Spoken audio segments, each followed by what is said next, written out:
Today, we are going to go over submitting a Round 2 Outdoor Equity Program grant application. We will be starting from the Outdoor Equity Program webpage. If you look here underneath this picture, there is a application process. We're going to click on that. And as you can see, there's a button here that says click here to submit an application. We're going to click on that. That is going to take you to Submittable, which is our online application platform. And you'll see the Outdoor Equity Program here. And we're going to go ahead and click Submit Application. If you do not have an account, you can sign up for one here, put in all your information. If you do have an account, you're going to go ahead and put in your email and your password and click Sign In. Now, as you can see, we've got the application, initial application right here, where you'll put in the address for your organization. You can save the address and continue. And now we have actually started into the application. And what you're going to see here at the top is some technical assistance. You'll see that we have a clickable, you can go to the OEP program webpage. You can go to the fillable forms that are also found in the application. And then some just keynotes here is that the online application platform Submittable operates best with Google Chrome, Mozilla Firefox, and Apple Safari web browsers.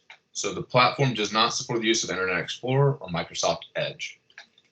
Some key things here is that the person who starts the application is called the account owner within Submittable. So only the account owner will be able to see and click the Submit Application button.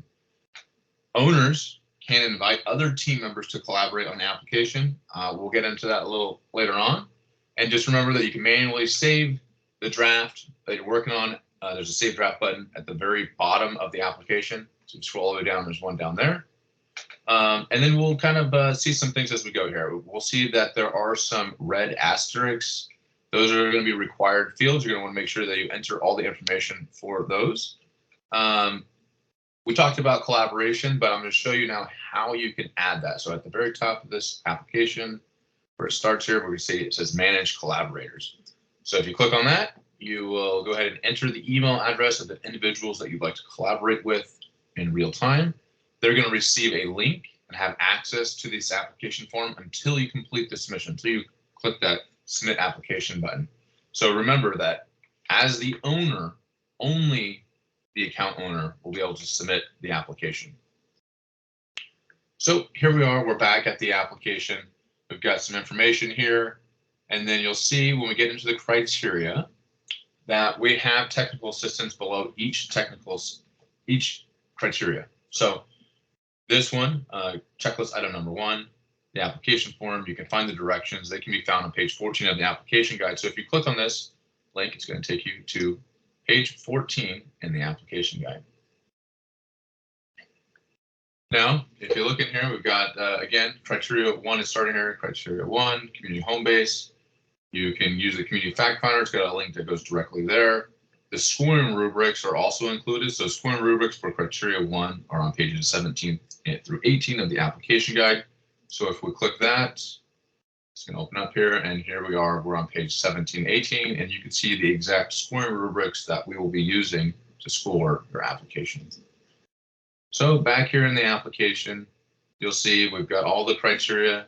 Anything with this red asterisk, again, is a required field for you to enter information.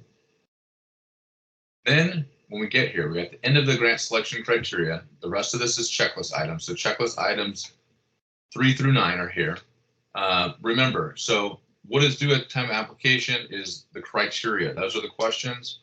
These checklist items 3 through 9, if they are not submitted at the time of application, you're going to upload a placeholder that includes the current status of the checklist item, steps needed for that item to be complete, and then the estimated month that checklist items will be completed. And you'll see you can just upload the files here directly into Submittable. And then this is the bottom of the application. We talked about this before. There is the blue Submit Application button. When you're ready to submit, that's the button you're going to click. There's a Save Draft button. So you're going to click that button if you're trying to save it. Remember that applications will be due by 5:00 p.m. on December 14th, 2023. That is 5:00 on the dot, it will close. So you need to make sure you submit your application a little bit before that. If you have any questions, applicants can contact their competitive review project officer. Here's a link for that. If you click on that, and it's going to show you who your competitive review project officer is for the county. And so you can go ahead and look at this in the green column. That's who you're going to be contacting, and find the correct project officer, and you can give them a phone call or shoot them an email. And that's about it for our walkthrough of submitting an application online.